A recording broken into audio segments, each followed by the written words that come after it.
Former Arizona Governor Jan Brewer, I know you were at the border yesterday, but I can't believe how blithely the President of the United States, the ultimate keeper of our Constitution and all the rights that come with it, including the right to vote, legal citizens having the right to vote, blithely dismissing that.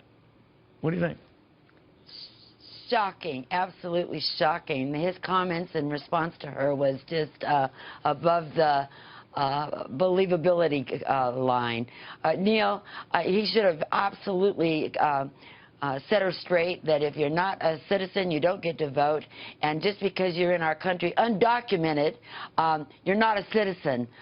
You know, they want to blur the lines. They want to make it okay. They want to include them into being privileged and being a citizen of the United States. In other words, he is advocating for an illegal act here, that you are not a citizen of the United States, whatever your sympathies or preferences, you are not yet a citizen of the United States. So somehow you got away with getting your derriere into a voting booth and voting when you shouldn't have.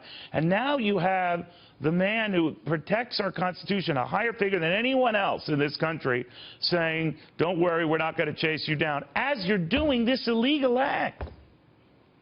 Absolutely, and it sounded to me like he was encouraging it. Yeah, you know, give ahead. it a go. Vote. Don't worry, you're not going to have anyone from... No problem. Wow. I don't think I'd ever heard anything like that, ever, and I've heard a lot. So this is an issue that Donald Trump has been worried about, Governor. You had to deal with that head on.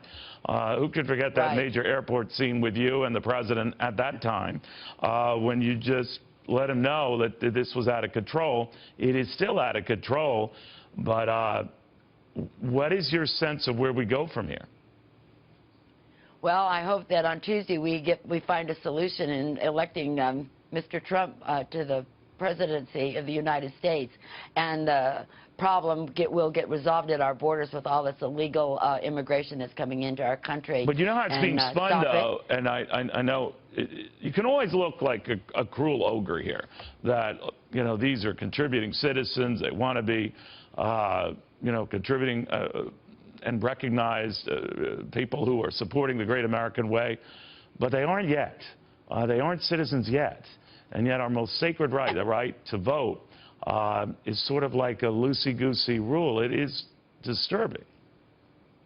And they question the fact that if you have voter ID when you go to vote and when you register to vote, that is voter suppression. No, that is not voter suppression. You have to be a citizen, and you have to show ID, certainly when you even go get a library card. So it's so wrong the way they spin all of this. They don't support the Constitution. They don't support our rights as citizens.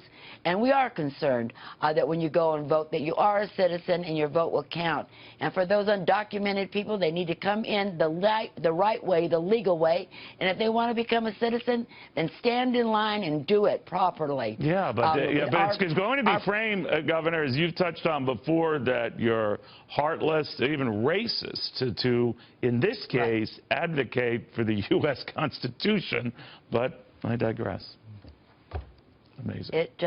We were at the border, Senator Sessions and I, yesterday, and the Border Patrol told us in 2015 there was 400,000 people arrested and held, and 80% of them were released back into the United States. Wow.